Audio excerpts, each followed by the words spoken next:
Anyways, whatever. What was I saying? On the Neshama, so I had an even longer list actually that I wrote up in the end of what a Neshama is, and I had like 25 different definitions.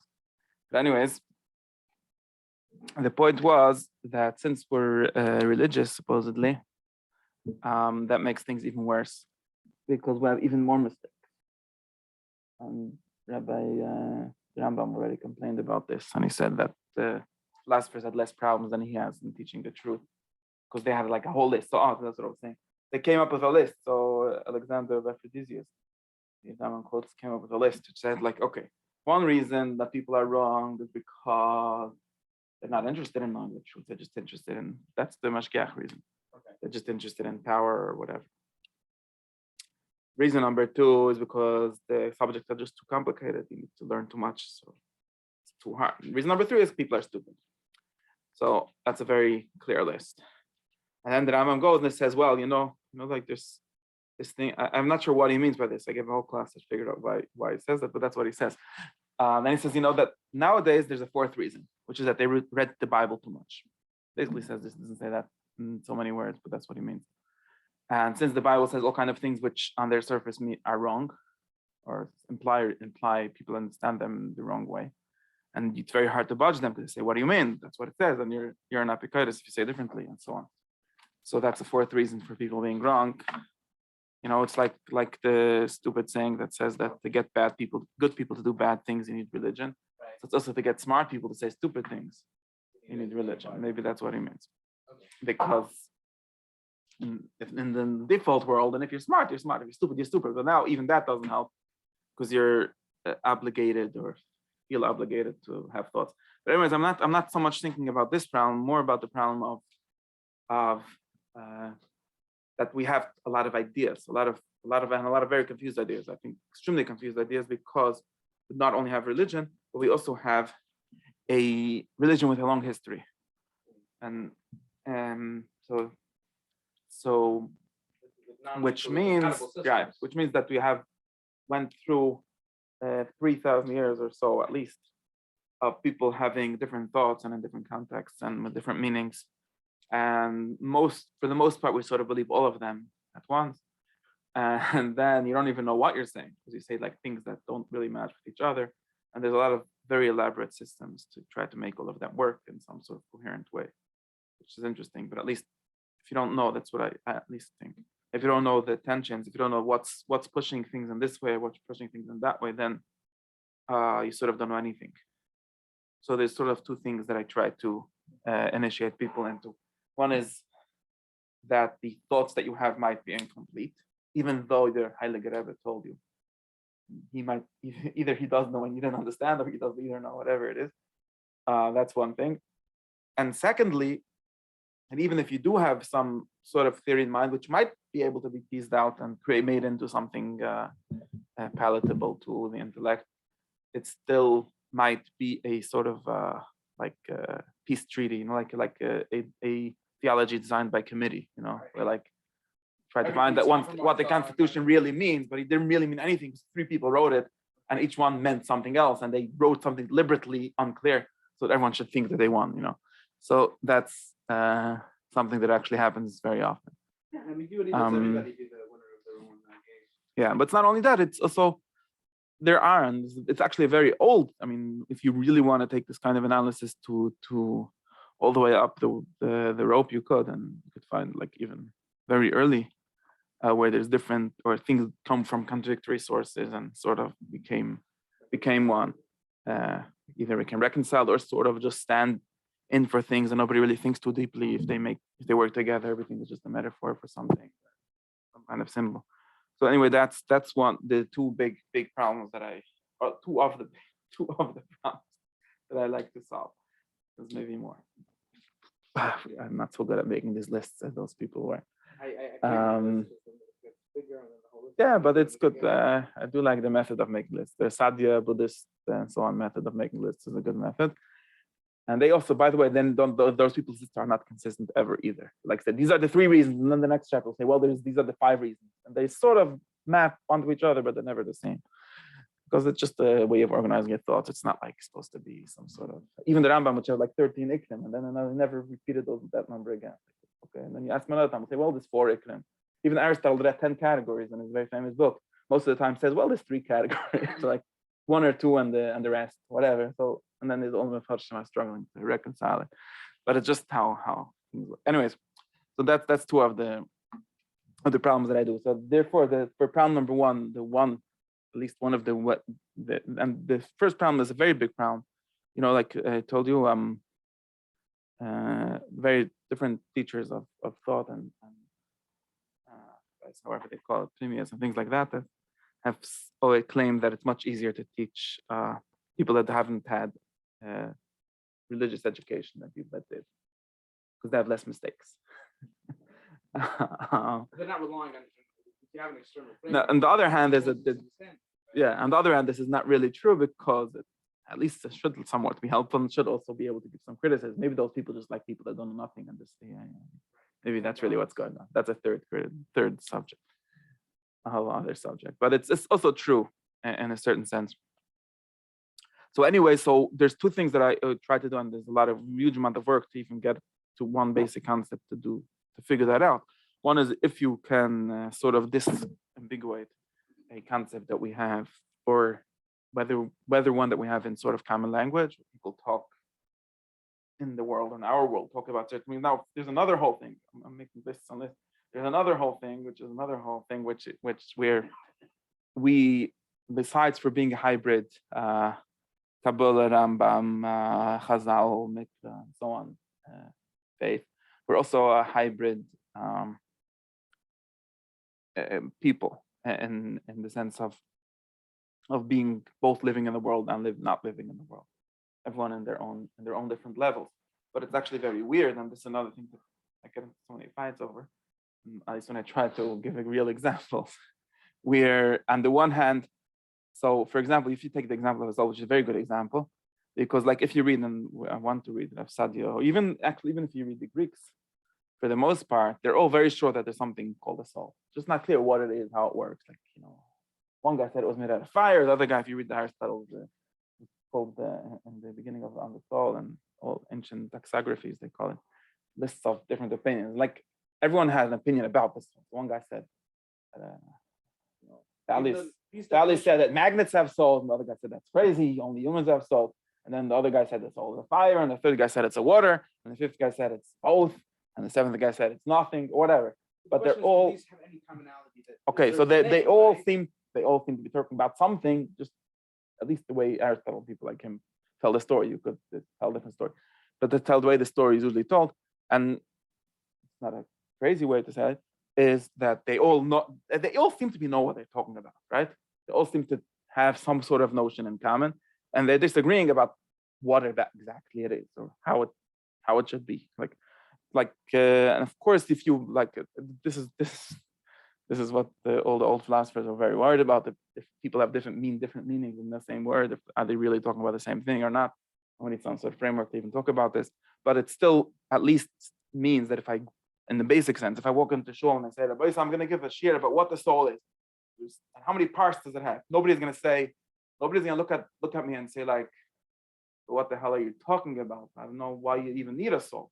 Like, what is it for? Where did you get this idea?" They all say, "Okay, maybe you have a good idea, maybe you have a bad idea." Versus if you live and when I say this in Lakewood or Barpa, people start to deny it, but I think that's true. If you live in the modern world, for the most part, nobody knows what you're talking about. Even the people that pretend to know what you're talking about don't really know. Because they're just repeating a lot of, because we're all how do you call it? If I know? No. The modern world? So this is, and the modern people don't know. The modern, if you ask any scientist what is soul, he's like, he doesn't even understand the question. It's not that he has a certain answer to the question, right? You could, even the people that denied it, there were ancient people that denied the soul in some sense, but they sort of had an answer. They said the soul is only such and such. But in the contemporary language, for the most part, again, this is probably very weird, right? Only Western educated, industrialized and so on people. But at least the people that we call modern Western people don't really know what anyone is talking about when they say the word soul. That we can Or blame that on many Descartes. others. You could blame it on a lot of people. Yeah, I'm not kidding. Yeah, that's your friend blaming on the part. I know. What? I know. You could blame it on. We could wait before blaming it and everything. That's I'm just trying to hold it. Before blaming it, this is a fact. In the same way, I gave a whole class once and two classes to fight with people that nobody knows what kedusha is. Talk about holiness. Can my son go to school and it's holy? What is it? He doesn't know what I mean. Nobody knows what I mean. Maybe you could say, well, it's ineffable. Well, what are you talking about? Give me an example. Like, what are you even talking about? It's not about ineffability is holiness. Okay, but what does that mean? Or that just a cop out when you don't have an answer? You say, it's ineffable. I don't know. You quoted a Christian guy said it's standing opposite the mysterium tremendum. That's what's his name? Opposite the mysterium tremendum when I stand in front of the Kedusha spirit. Okay. Anyway, that was just an example. I'm just saying that people, since we live in a certain world, which sort of I don't know how to say it, sort of breathes a certain worldview and certain metaphysics, really, which is denied as a metaphysics, of course. It's part of the whole metaphysics is that we don't have metaphysics. Anyway, and in other words, it becomes sort of like the default, the background assumption, the background language. And therefore, when I start saying in class about what is the soul, so I'm sort of first have to. So the first thing that most people really want to know, and some people succeed in it. In other words, I think a lot of what people are looking for in many different teachers of Jewish thought and its broadest definition is some sort of meaning for these words that they inherited. Like, what does it even mean? So if you go to Lubavitch school and they'll teach you a whole long shmiss, whatever the Tanya says about it, and some people seem to understand that, then at least he knows how to answer the question to himself, what it even means, and so on.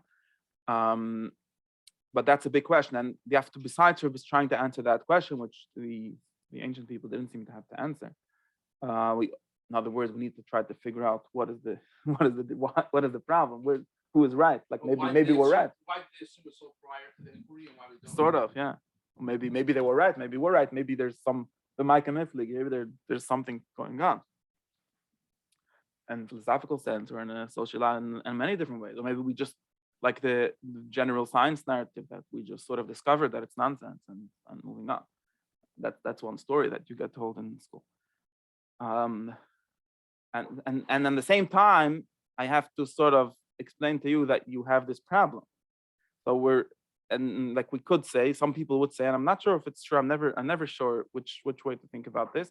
Maybe since you go to Jewish school, you do know what a soul is. It sort of makes sense, but it actually doesn't seem to be true. How do I know that it is not true? Because when I open a book like this, and he has this whole discussion of what a soul is it fire or water? Or people think that it's crazy. Even the from people that went to Jewish school, which should have sort of socialized them into the reality of the soul, it doesn't work. Because there was even the entire kind of discussions that people that assume this reality had for 1,000 years just flies right past people's minds. They don't even like tell you, okay, you believe in a soul, right? And you're not the modern people. Let's go on this theory, right? You're not a modern person. Modern people don't know what it is. You need to sort of give them a near-death experience for them to start even thinking that maybe there's such a thing. Okay, but you're not a modern person. You're Hashem. You sort of grew up in this counterculture, which preserved the ancient tradition, supposedly. Turns out it didn't, or it did in a very superficial, confused way. And because it's actually very hard, and because most of the preservers don't even know what they're trying to preserve, and therefore you end up with another kiggle, which is a kiggle of extremely modern notions, and actually sometimes I have hurt people in mind here, but maybe they're right. I'm not saying they're even wrong, but certain what's considered modern Jewish thinkers, and again in the broadest sense, have actually did this like most radical step of actually identifying the thing that makes it impossible for us to talk about a soul with the tradition. Now you're 3 times confused, and I'm not gonna give names because we can't get it. Anyways, understand? No. Which means that I can't even. No, it's not about. I'm not afraid of. They're not gonna throw rocks at me. They're just gonna confuse us even more. in any case, so this is their big confusion, if it makes sense what I'm saying. And but I do think, and that was just a side note. I can't get into that part. But what I think is that we sort of, I don't know what actually is the truth. You see, I'm still not sure if we do sort of understand all these old ideas, or maybe just don't have a language to speak them. Maybe intuitively it does make sense for people that grew up in this in some way, or came into whatever, that have some context where people at least say these words, right? You go to shul, people say the soul and this and the soul that, and they don't seem to have any dissonance with saying it. Most people, at least for the most part, and so either maybe it works, but then maybe it works without a language. That's one option that I have for thinking about this. No, it might work, but so you see, this is a lot of the philosophy, theology for sure, maybe even philosophy, is really about giving frameworks and figuring out more intelligent and more exact ways to talk about extremely abstract things, or extremely subtle things that people do have in their ordinary language, right? So if you take theology in the broadest sense, again, including Kabbalah, including Chassidus and everything, if it's an intellectual endeavor, it's really about giving a precise and a sophisticated way of talking about, take the soul, or talking about holiness, or talking about God, things like that. Now, and that's a huge thing, because then you can actually talk about it. Like that's a difference. And it can be developed in better ways. It can be taught, right? That's Aristotle's difference between art and science. Art can't be taught; you just have to imitate it. It can be taught, and so on. And now, and this was some halfway deliberately and halfway happened to a lot of even modern religious people, where they explicitly denied religion being a science and said that it's only an art in this sense, where that's where we get all this language of it being impossible to describe, and William James religion. And then what happens is, but this might be true, you see, it's not William James' fault. He might just be describing something that happened. It might be true that people still feel the reason, in other words, the reasons why we came up with ideas of souls and gods and angels, whatever these things are, they might have come from the same place where our denying, refraining from theorizing them comes from. And just the old people had enough cycle to make a theory to be able to be taught. And now we're sort of regressed into the stage where there's just fuzzy feelings which are not yet processed, and therefore there's a lot of problems with that. That's one theory. Can I introduce anything though into a certain culture, and like we're assuming that it's very hard. The older philosophers had this idea of the soul, which seemed to pre-existed in let's call it the spirit of the times, right? Mm-hmm. They had this thing called the soul. The question is, let's say I have a thing called the tuna fish sandwich, right? What if I start discussing tuna fish sandwich on a regular basis as something that I think is an item of deep meaning? Not right. Wait, that the question of what deep meaning, what do you mean by deep meaning? I'm saying in the way that we understand that a soul warrants discussion, observation, and definition because it's something that has deep meaning. Why I don't know what deep meaning means. Not deep meaning. Okay, it compels us to think about it, right? Why are people questioning? But why we want to talk? Why we care about it? We assume this thing called soul, right? Prior to all discussion about it. There's two things. There's two different questions. Why do they assume that there's such a thing? And second one is why they think interesting to think about. Right. Okay. But I'm saying, but the idea needs to have some sort of either intellectual pull or intellectual formulation that would allow us to even engage with it, right? How do we engage with the idea of the soul if it's not in any way intelligently attractive? Right. So it's probably that was really one of the questions here. We're really discussing this question, number 3. Why should we speak about the neshama at all, right? Yeah. They are sort of scientific. Right. These two questions, basically. Yeah. Or basically up to that in my order. I don't know. I didn't mean it. Yeah. But what I'm pointing out, I was just pushing this into the question of what happens when you live in Lakewood, which is part of New Jersey, which is part of the United States, which is part of whatever white Western mess people. Which are you, right? Are you of the people that seem to have sort of understood what a soul is, or what all these kind of words are, and you're not, and then why can't my question? So again, to recap what I was saying, maybe to make it clear, what I'm saying is something like this: the there's many different, probably about many different theories of formulating this or understanding this.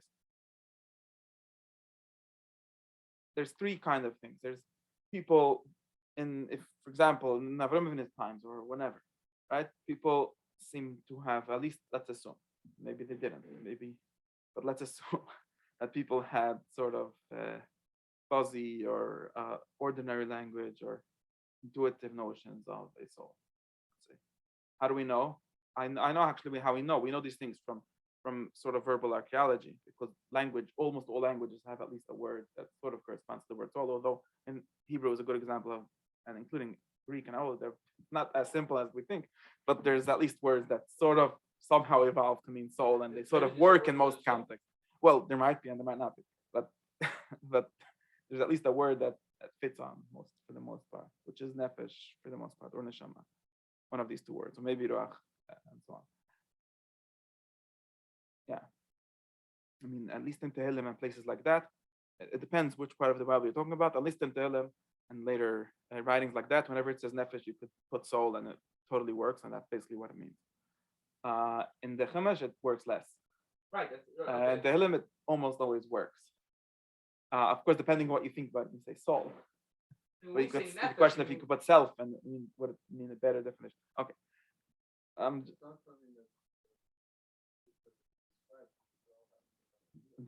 Okay, that's another problem.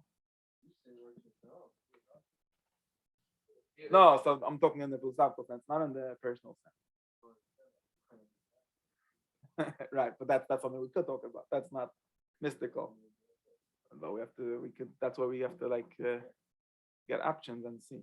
Okay, but I'm probably went too far with this. What I'm just saying is that let's assume that there's such a world. Let's assume maybe it's not true. Let's assume that like there's some research that claims that and so on. We could have a different theory. But I'm just trying to make a framework that works.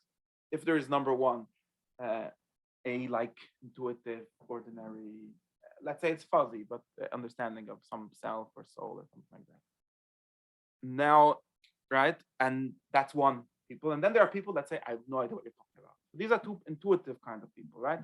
And you could actually sort of find it in the ancient world. It's always, whenever we start saying this is the natural way of thinking, that's the unnatural way. That's just I don't know how anyone decides what the natural way. But like, who's the Oibachacham? Who's the normal guy? Who's the I don't know.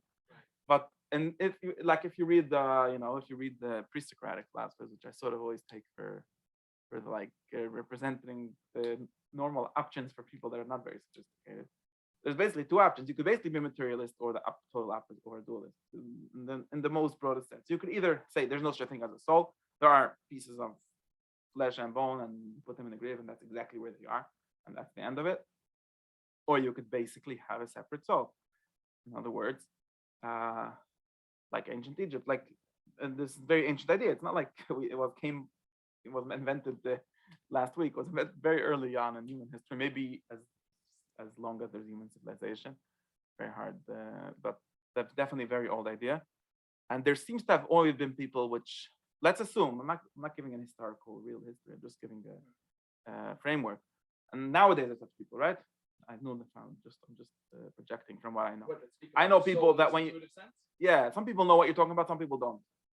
Maybe those people are the dreamy, fuzzy, crazy people, or the left brain people, right brain people, left brain people. I don't know how exactly you want to describe it, but there are people that you tell them that you have a soul. Of course, I'm getting to the next level, but in the most basic sense, when they read things about the soul, sometimes even crazy things, like very out there things, they're like, at least they don't look at it like speaks to prior subject matter. You're saying? You're giving definition. They're not. No, it's not wildly weird. It's not weird. I I try to make the distinction between something that's weird and something that's wrong. You could be weird and right, and not weird and wrong, and so on. I was reading the Stanford Encyclopedia of Philosophy about panpsychism, and I had a list of objections. And one of the objections was titled "The Incredulous Steer." Like, you tell someone such a crazy idea, and one of the objections, according to this Encyclopedia of Philosophy, is like, hello, that's an objection. It means like all You're not kinds of even wrong. ideas You're of just studying? nuts, right? It's not. I'm not even gonna start talking. You just don't. I just have no idea what you're talking about. That's all. And if you Why? go Because to, it sounds too awkward and you're doing philosophy now. No, because it's No. crazy. There's no way to See, explain this. Now, if you want to be Socrates and explain in which way exactly is it not? Where exactly did I go wrong? That's then you mostly. That's not what I'm talking about. Then you're doing philosophy. the things that elicit that reaction. Yeah. Usually. But you are different. You are two groups of people, or two historical groups of people. Again, if you go, for example, if you go in Lakewood and you give a shir about the neshama, for example, by the way, this is not a good example, but I'm giving an example. If you say a story like this, you tell some people, how do people die? What happens when you die? You ever saw a person die? How does it work? So basically, it works like this. There's this angel. He looks such and such, full of eyes, and he has a sword. These are all psukim, by the way, and midrashim. I'm not making anything up. And he comes somehow through the window, and also a pasuk, and he somehow vacuums your soul out of your body, and he leaves with it. And then he takes it along on his boat to Hades, right? That's how a person dies, right? Now, if I tell this to you, you're looking at me, whatever, nice story. I don't know. Maybe it's a mushal, maybe it's a not, maybe it's just nonsense. It doesn't mean anything. If I ask to tell it to my son, I'll say, well, he'll ask me a question, right? But I'm going to well, what happens if there's a very closed room? How does this all go out? What if we didn't open any windows? This is a very serious question, according to the logic of the story that I told you, right? But most people, even in Lakewood, will just look at me like that. Like, yeah, it's a medrash, we believe in it, but we don't really know what it's talking about. Maybe if I'll find them as source, they'll say that. Otherwise, they'll just tell me I'm nuts, right? Which means that, but Masha Anka, and if you look in the ancient world, for example, there's a good example. People actually took these kind of stories seriously. Now, what does it mean they took it seriously? I don't know. But it sort of made sense. It wasn't nuts. It was like, yeah, okay, and where's okay, and then I'll tell you an answer. So it's very small. It can fit through a little hole that you can't see in the window. Now I answered your question also, right? Maybe you can't. Maybe David HaMelech, whatever. I can tell you all kind of. Look at. Yeah, Harry Potter is successful. You see that people still think, yeah, now they read it as fiction, but at least it works. Yeah, it sort of makes sense. I mean, it makes sense in the, yeah. They actually go farther. Yeah, I don't know. I didn't read that, or not really. You become a zombie, no? Isn't that what happens? No, they have. Okay. Anyway, I'm just saying that there's these two kinds of people. Some of them, or two periods of people, or two worlds. Some of them where things make sense, and some of them where things don't make sense. Sometimes I just think it's a sort of say a disposition that you're born with or something. Some people, and I don't think it could be blamed. That's why I'm saying it can be blamed on a certain dogma or on a certain belief or something like that. Because you have people in the same shul. One person reads Zohar or Tvari or something, and it's like makes sense to him. Whether everyone accepts it, right? Like both of them accept it, but one of them thinks that it makes sense. The other one thinks that it's either usually he thinks the other guy is fooling himself. You don't either know what you're talking about, or it just says, I don't know, I don't understand what's going on. Maybe you do, right? Or these kind of things happen. Now there's a third thing. This is one intuitive world where there's two kinds of groups of people, one of which works and one of which does not work.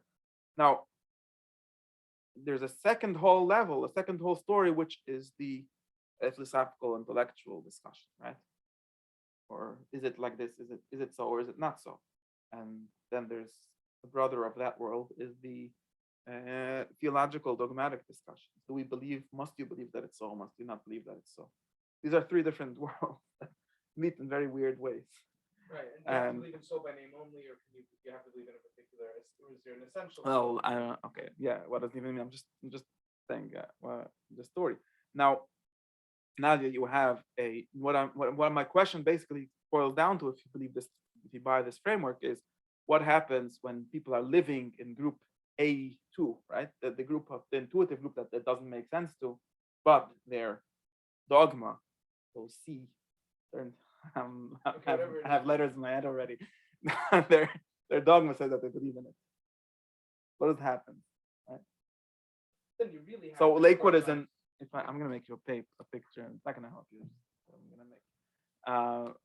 Is Lakewood in the first group? Is it shaykh to the first sugya where there's some people that make sense to, and sometimes some societies where it makes sense, and maybe you could preserve the way in which it makes sense by keeping on, burying people with a lot of reverence or whatever you exactly do that makes the soul a real thing. Think Mishnah is by the Yitzchok, something like that, and that makes people think that souls are real. Or do you just have the third category of things, which is belief without even anything about that? belief without intuition. Yeah, without knowing what you believe. Right. Yeah, just Let's say you believe you get an email. just saying, yeah. You say I believe in the soul. This meant us. Exactly. That's what most people say, more or less. Right, but let's say we want to just. This is probably a digression that maybe we shouldn't follow. But let's say if you ask somebody, you say, look, you have to believe in a neshama in order to be part of this whole Judaism. Oh, I'm gonna get to this. Did they tell you that this is just enabling us to discuss other things? Is that meaning? Let's say we wanted to intellectualize this. I'm gonna get to that. It's one of my things on my sheet. It's the number 2 thing. Going back to number 2. Yeah, sort of structure. What? I can make an English one. I read it Hebrew usually, just because I know that. No, it's not. I should. Maybe. You could write English. Yeah. No, I could. Maybe we should. I don't write English very well, so. But back to things. No, then there's a philosophy, sociology. These things are you're talking about like a whole other thing. There's philosophy and there's theology, and there's theology for different reasons. Because for example, one of the things that I think is this is now there's also wow, this is gonna make things very complicated if you're keeping track of my 6 groups. There's also let me make sure I understand. Just if I can read it back. Make sure yeah, okay. it's going into my brain. Group 1 is the intuitive group, right? These are the people who, when you speak about the word soul, there's 2 groups, right? Intuitive world, right? Intuitive world, right. These people, you say the word soul, they have no questions. Meaning to them, it corresponds to something. What it is, they don't know. Sense. Well, that's another question. It's not at the level intuition. We're not speaking at the level where it's okay, a kasha you say that the it word doesn't. soul and it doesn't draw a stupid face. Right. You can say so. Okay, so and we can continue the conversation. Mm-hmm. Then there's the world where you say the word soul, and it's I don't respond to that in any way. Mm-hmm. Right? Say the word soul. It's not even that I don't know what it corresponds to or what it means, but I don't engage with it at all. Mm-hmm. Right? Now, once we have these 2 worlds, the question is what happens when we apply another configuration on top of it, which is if we were to make sense of the soul, right? Mm-hmm. How would these 2 groups do it differently? How would the group that has an intuitive understanding of the soul go about discussing the soul, and how would how would the group that doesn't have an intuitive understanding of the soul go about speaking about the soul? Is that the have it straight? I think the question is, my question sort of started by asking which group, where we are, or which group people we're in. that I know are. Yeah, we, whoever the we is. It's hard to tell. I was raised, and it was constantly told to me that right. So the question is that the raising. You see my group. This is so. That's scary.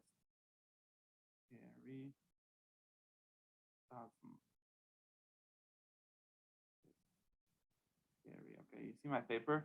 Anyways, my question is: if being raised puts you here, or does it just put you here? What does it get you to the end of the dog? And does it dogmatic? It's just you say I believe in this because all of my friends believe in it. Whatever. That's just one ulama dog, ulama saying. The Rambam calls it saying with your mouth, faith in your mouth. Some people call it munafshuta, but it's really a munah. Yeah, a munafah. Right.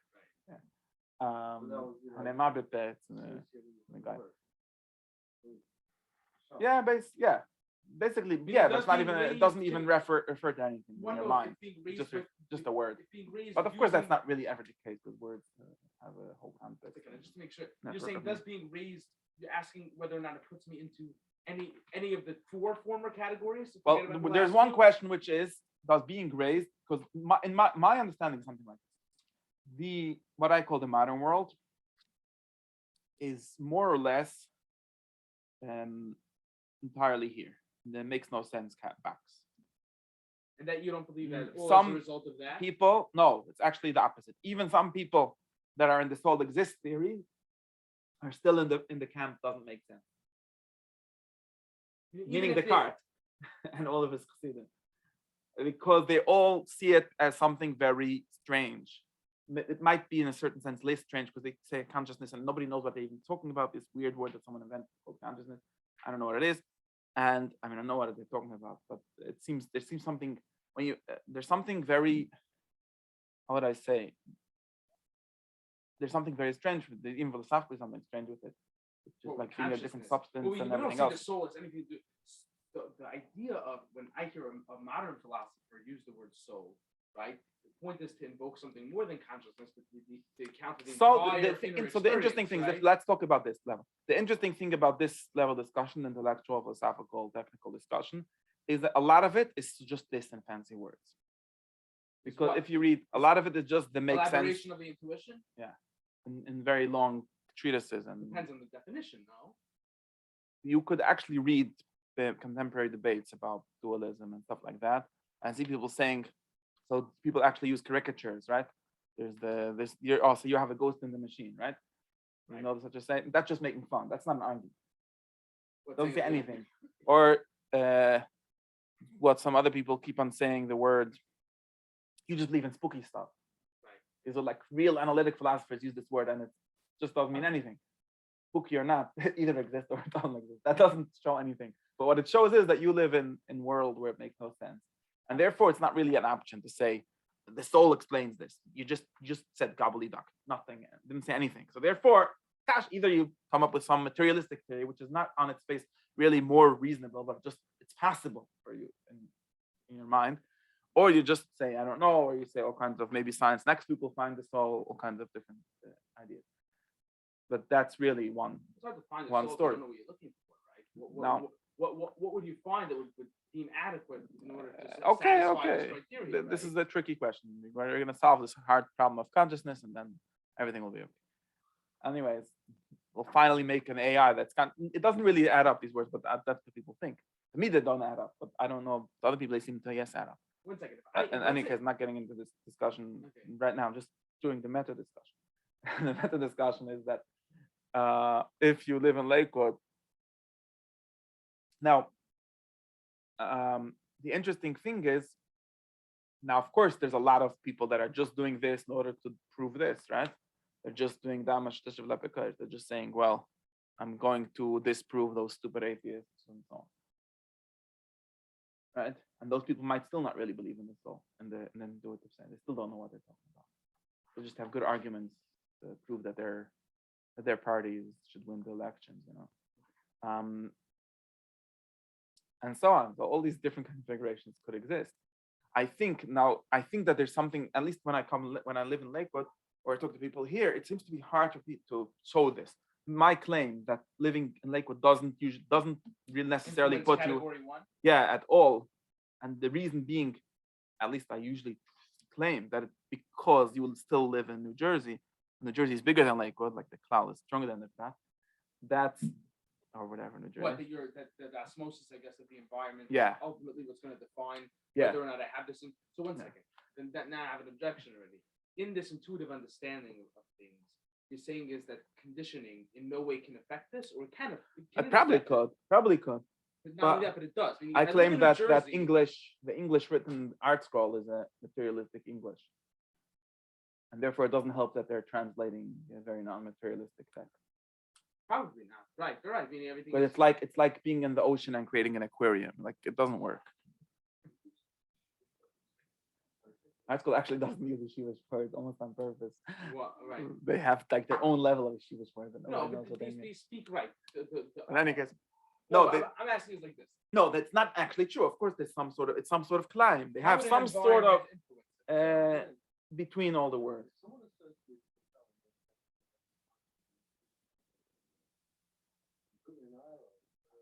No, they're one of the people that I was saying earlier, where they take a modern heresy and say that's what the Torah always meant. They can go to either camp. They can believe in the soul a priori, right?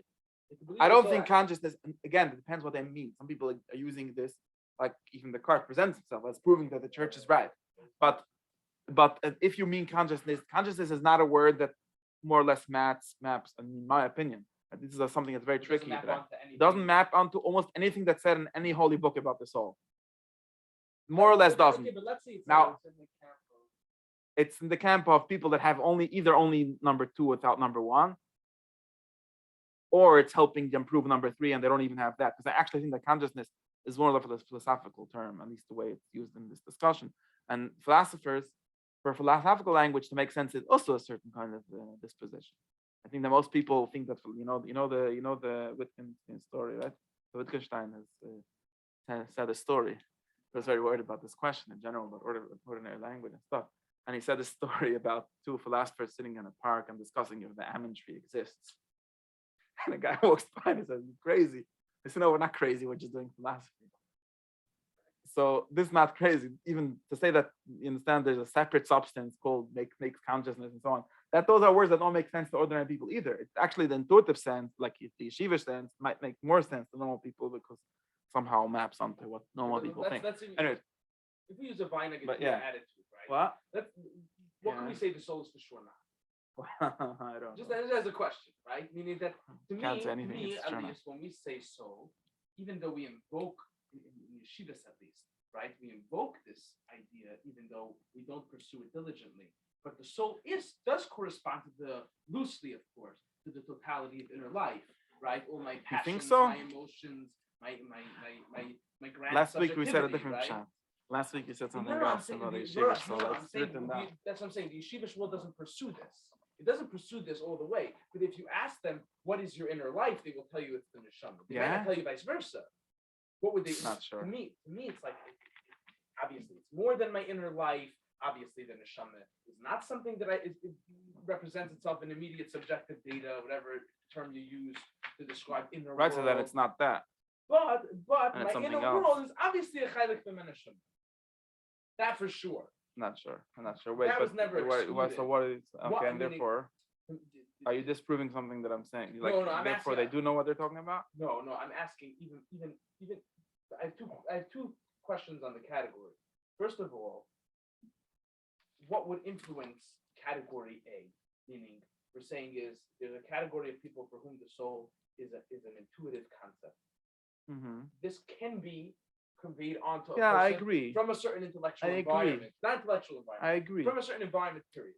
It probably does. It probably does somewhat. I just told you I don't know. It probably does make some sort of difference. See, but this is more like a Wittgensteinian ordinary language term where it makes sense, but the second you try to plug it into any right, we can ask each other what time it is with perfect utility. Yeah, when but you that's ask yourself because what is time, you're very confused. Right? yeah, but that's denying philosophies. That's what I'm saying. That's denying the olam plus. That's the Wittgensteinian anti-philosophy. Yeah, that's people that don't have a neshama olam philosophy, so that's why they don't believe in that. Anyway, I think that's analogous to the not intuitive. Anyway, I'm getting another whole thing. It's not gonna... Why is that? Meaning, if I'm intuitive or not intuitive, because wait. Let's go back to this. The soul, right? Let's go back to the real question. The question that we're saying: does having a certain environment or reading certain texts or praying certain siddurim, whatever, does that make you? It probably does. It probably does. It's not. I didn't say that it's deterministic. I didn't say that everyone that was born after 1770 doesn't believe in the soul. I didn't say that. Although and I also don't know that anything is irreversible or anything like that. Human culture is contingent. Everything can happen. You don't know what you think it is. What? You don't know what you think it is. I don't know. You don't know, but you think it's that way. That we do know what it is? But after 1770, Most people don't know, yeah. I mean, but it's not necessarily so. I mean, it could be some people like in Russia somewhere and the old believers, they really didn't ever get the message that the telephone was invented. I don't know. Like everything is possible. Let's say I use the word consciousness, right? Because you're saying doesn't Seems map to me onto like anything nobody knows what it means. No, people know what consciousness is. What is it? Qualia. Whatever. What is this consciousness? You are choked for definition, right? If you're asked to identify consciousness, what is it? Say, look, it's subjectivity. What is subjectivity? No, I think the problem with so why? Okay, well. No, so to me, why if I'm making a new language and consciousness is my word for soul, in what way are those two qualitatively different? No, because consciousness. No, so this is why. Because consciousness, things like words like consciousness, but this has to do with the whole story of the history of the whole concept, where words like that actually connect to other worlds in different ways in which the soul connects. For example, let's just give an example. This is where I was getting to now. For example, it makes no sense to put. I think it makes no sense. Maybe it might make some sense, but it probably makes no sense to any of the ancient questions about the soul, right? People do map it onto somehow, but I think that that's just confused. Plato was busy contradicting himself how many parts the soul has, right? Does it have one part or three parts or five parts and so on? And now that whole discussion makes no sense about consciousness. Consciousness is by the whole idea of it as being something that doesn't have parts and is sort of behind all the parts, because all the parts can be accounted for more or less in the objective world, right? It's only just to give you an example. This is literally what the card said. I mean, I'm not making this up. Just giving you an example of why when you change one concept for another, you lose the ability. You lose a lot. You lose something. It's not the same thing. Discuss it in a certain environment. At least now, it could be wrong. It could be that it's true that the soul is one simple thing, and all these theories that there are parts of the soul are nonsense. There were ancient people that thought that, but it at least makes sense to ask the question of how many parts the soul has. And it makes sense to ask the question. Actually, the card also thought it made sense. So I don't know. He might have been confused by himself. Where the soul is, right? Which part of the body is. There are different ksuvim of the card where like says the soul is in this bone somewhere or something. Right. That's like no, but that's the question. That's a more body problem solution. What's it called? The ethics, something like that. Yeah, I don't know. The kids. I'm just saying. I don't know exactly. I'm just saying. No, but to me, the point is that once you very strongly associate soul with a certain thing, then you ruined. You're not really talking about what people used to be talking about anymore. In other words, you're living. This is something. I'll give you what I'm getting at. What happens is, and nobody could actually, for the most part, nobody actually creates their own language, which means that usually, and this happens if you read, all I'm doing here is trying to argue with that reality, but maybe I shouldn't be doing it. But which means that when let's say your name is Moshe Rabbeinu, like Tom said, let's say your name is Moses. Of course, not giving history, giving it theory. Let's say your name is Moses. Now you need to go to this Paray guy and explain to him that you've got a God in Sinai Desert that wants to get you out of Egypt. Okay. Now, what is your understanding of it? I don't know. Let's assume that you're a monotheist. Okay, and maybe let's assume even more that you're also some sort of anti-imperialist. You basically really also think that it doesn't make sense for this whole group of people to be slaves just because they were born there or something like that. They should do their own thing. And you actually have a whole tradition that says this, we have a very old anarchic tradition. Anyways, okay, and now you go to the king of Egypt. You tell him exactly these words. Listen, the God of the Hebrews, this guy right? This principal in the desert wants us to get out of here. Basically, you don't exist for me. That's really what he thinks. But he says exactly these words to Paray, and basically the story. And Paray is like, let me explain you again. There's gods, right? Of course there's gods. He's a Mimchan God. I mean, he's Paray, he has all these priests that tell him all about the gods and stuff. Okay, so now you don't know about this God, but there's another God. If you didn't know, you didn't hear of him yet, we'll hear of it because he has a knock on your door and give you some market. And he wants us to go. He's got a temple. Gods have temples, right? Gods get sacrificed. You understand all of this. This is your world. Oh, now you understand what I'm saying? We need to go sacrifice to our God at his temple in Sinai. Now Paray understands what he wants. Of course, he doesn't let them go, but now he understands what they want, right? But the problem is that Moshe Rabbeinu didn't want any of this. This is in his world. Have to resort to explanation B. No, this explanation B. It's all true. By the way, it's all true. He actually wanted to take the people to the desert to sacrifice to their God. But this is the story. The way Paray heard it is totally a different story than the way he heard it. But the way I'm giving an ideal story. Of course, it could be that the Jews were just Egyptians. But according to the ideal story of Moshe having entirely different theology and different worldview of Paray, but it just mistranslates. You say the exact same words, and in the Egyptian context, it means one thing, and in the desert, it means another thing. And that's why whatever. I'm now saying the Jewish. Anyways, you can understand the rest of the story based on my own mahalach. But now, point being, and now this happens all the time. If, for example, if you are going to be the Rambam and you're reading the Bible in the Muslim, Islam or whatever context, well, not only falsafa, it's actually also in the political context and everything. I'm not even getting into this. Then I'll give you a really good example that is going to drive you nuts. And you look at it, you go like this. Okay, so there's different kinds of people, different religions of the book, and they each have a law, right? And each have lists of laws. The Christians have their canon law, and the Muslims have their fiqh and what it's called. And yeah, it's called Sharia, but there's different words and so on. Yeah, Sharia is actually where we get the word halakha. In other words, not where we get it, but these people, they sort of read it as the same thing, which is not true. And then you're like, okay, so of course, obviously we're not Muslims, and we think that this Muhammad guy was just a weirdo. So what are we? Oh, we're Jews. Okay, so what do Jews believe?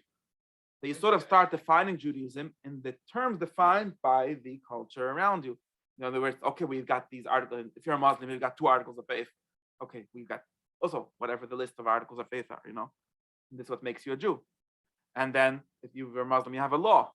Oh, we've got a law. Now, you have to remember the idea of the Jews having a law. I mean, does not exist in the Torah. It does not exist in Chazal. The whole thing never happened. We don't have a law. I don't know who ever told you we have a law. We don't. Those two things. He disappeared, dear friend. Yeah. He didn't. I told him that Jews don't have a law, and he disappeared. No. We don't have a law. This word law, it doesn't say ever in the Torah. It says Torah, it says mitzvah, there's all kinds of things. It doesn't say law. It doesn't say even a list of laws. So what did they do? They did some weird archaeology, and they didn't even do this on purpose. It was so obvious to them this is the correct way to read it, but it's actually the wrong way to read it. And I can't even explain to you what the other way to read it, because you're so stuck in we still live in a world of laws. Yeah, people talk about halakha, the Jewish law, and and then they say, wait, we need a list of laws or some sort of framework. So they found some Mamar Chazal Nidach. I don't know how you say this, right? Some Fashtipte Mamar Chazal in Sechtes Makkos, which some guy for some reason said that there's 613 mitzvahs. The guy never meant. Promise you, he didn't mean it literally. It was just like there's a lot. That's all he's trying to say. Like there's other midrashim that say there's 60 mitzvahs in Parshas Mishpat. Like, are there 60? Right. Can you count? Maybe there's 75 or 42. It doesn't matter. There's a lot. Not only that, but isn't there a minion of mitzvahs that boils it down to one? Yeah, that's that statement. That statement is actually saying there's a lot, and then we try to boil it down. Now the Rambam, and not much before the Rambam, and however the Bahag basically, and maybe some before him, decided, okay, we need to get a Jewish law book written down. So we're gonna use because they assumed that it must mean this. Yeah, and so but you realize from this, just from how weird, the Ramban was the first one to notice this and say, hello, I don't know where you got this whole idea of mitzvahs. It's all, the whole Talmud doesn't mentions it once. It doesn't work like that. Anyways, he was very, very honest to the tradition. But the Rambam. No, the Ramban. Ramban. Nachmanides in his first tasaga on the Sefer HaMitzvahs is that he thinks this whole thing is not true. This whole framework is wrong. But anyways, and then he still works within it, but he does have a different understanding. I'm just saying this is a good example of how you get basic categories, and it's almost impossible to get out of them. So why am I saying this? In the same way, if all your categories are consciousness and material things, so yes, we're closer to the side. The soul tradition is probably closer to that side, but it's not that. And the way to show this is that there's certain questions that only make sense in a certain category. Because this question, as the Ramban says, this question, is this a law or is this not a law, right? For example, basic question until this day, is this a halacha, a minhag, a inyan? You know that there's in the whole Torah, you could read the whole Shas and not find once any question, even like a third cousin that's this kind of question. Everything is the same. I don't know. Either you have to do it. Right. Maybe not. Maybe all of them are just things that we do. The Gemara says halacha, right? Now, halacha, by the way, the Gemara never says halacha. That's the guy that wrote all of those words. No. I'm talking about the Gemara. No, halacha, yeah, but it just means like. Halacha more refers to tendency, right? Either tendency, halacha he. I don't know. Right? What does that mean? I think that's a wrong guess or something. It should say halacha. Okay. But anyways. 1 second. No, halacha in the Mishnah has a meaning, but it doesn't mean this. Right, it means mefirza. In that context. I'm not sure what it means, honestly. Translation, I don't know. Okay, but halacha means to go about, meaning the procedure, the way we should do things. I shouldn't even say that. There's even a sefri that says zem hilchas roifim. There's hilchas doctors. I don't know. Right. They don't mean. Is I don't know what it means. To just a system I of. think you have to. No, systems are too Not a much. It's system. definitely Okay, not a system. Not a system. Okay. Right. Okay. Okay, wait. I'm not talking about this. It's all emotional. It's all just emotional. Just emotional for how How certain things make Exactly. sense in certain contexts and societies, and how certain things don't. yeah, and how pernicious it is that when you live in a certain language, you assume that things mean a certain thing. They don't. Right. I'm saying we're okay. Right. I'm asking more like, okay, let's say I And there's not even a way out. I don't know of an easy way out. the Gemara believes that there are things that we ought to do, right? That's for sure. Okay, wait. I don't. Of course, but I'm not getting into this. Of course, everyone believes that. That's not a question. Right, Right, right, that this of course. framework of What organizing you're things. saying is the word halacha. Does the word halacha correspond to that? Done. Digression. I don't know. I don't know what the word halacha, and I think it has an interesting history, but I don't know. I actually don't know. Something that maybe we can't discover with our current language barriers. No, we probably could. Translation, you could try to have to do some research. I don't know. Never did that research. German, I have to learn whatever. I have to see how it works in the Mishnah and the earlier Midrash. Right. Right. I mean, and not only that, but the Torah definitely doesn't seem to have this. Now we have this question: how could Hashem do this? How could the Nevi'im do that? If the halacha is nishtazeh, how could Hosea have married a Zayda? Okay, wait, that's a Right? different question.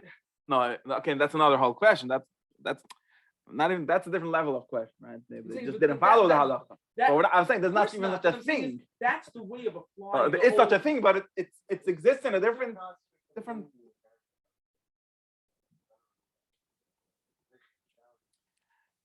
But you use this word letter of law. I don't. I'm just saying I don't have a good answer for you. Instruction maybe, but just to give an example. And if tomorrow you do differently, what happened? The Torah is the most inconsistent law book to ever exist, Right. and it doesn't even pretend to be consistent. And then you get by with one whatever. Okay, Forget I about can't. it I'm before not. I that want to being talk about this. I don't have a theory, and I just want to Okay. notice I do have theories, but they're half baked, and also they're not very useful because I don't know that I have a good way out of this. I think that the Rambam was right for turning the Torah into Sharia, because otherwise we would not have a Torah. Maybe it would be a thing. I don't know, but it wouldn't. We definitely wouldn't have it. But we definitely wouldn't have it if not for the Rambam and his friends doing this. That's what I'm saying. I don't think this is a bad thing that they did it. We sort of would have been like. I mean, there's a bunch of different groups of people that don't have. Famously the Hindus said that we never knew that we had a religion until the British came and told us. That's a good example for the point that I'm Right. making. Then these Anyway. are just fixtures of ordinary life. They weren't questioned beyond nothing. Right, beyond that. but there actually are ancient Indian philosophers that have all the theories that we have and so on. I'm not getting in. I don't know where I got with all this. Point is that it's very, very impossible to get things across entire different languages, and therefore, I think, and one of the ways that I see it, I'm just going to finish my circle. The way that you could see it is that certain questions stop making sense When you recontextualize them. because they were because there was retranslated into a different. I'll give you an example. The most basic example is monotheism, right? To most monotheists, to God is just an incoherent category. It makes no sense. And actually, nowadays also, by the way, because we're mostly monotheists, or not, or atheists, but not very. There are very few polytheists, right? And at least no more than one God. Like that's a Jewish atheist thing. There's definitely not more than one. I don't know about the one, but there's definitely not more than that, right? So. And why is that? Because we have a category called God, which is so strongly associated with the kind of thing the monotheistic philosophical God really is said to be. In the Torah, there's only one God. Almost nobody disagrees with that. So that's for that guy. But anyways, I have a book called don't ask me about this book.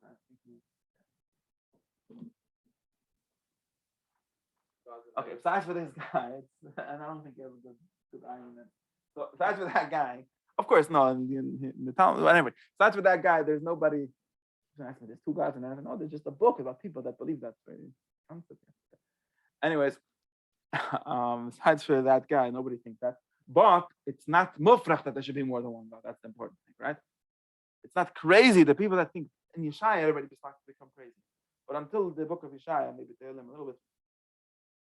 It's not crazy to have more than one God. It's not crazy to worship the Terach story, It's not crazy. It's wrong and bad and a whole list of things, but it's not crazy. And somehow sensible. and which means that's what Chazal basically referring to when they say there's no Yitzchok David Azura. I think they're referring to something like this. Right. For our category of God, this whole discussion makes no sense, and therefore Masech Tzaved Azura makes no sense. And basically, Masech Tzaved Azura, I'm not going to get into this. But Meis Masechta V'Dazur is just like, no, stay away from these bad Romans. But that's another good example of this happening, and that's, I think the same thing happens with things like this, because, and it's a very good example to show that even the people that pretend to believe in the soul as the Rishonim or the Rachbais just believe, they don't actually believe in that soul, because when they read the kind of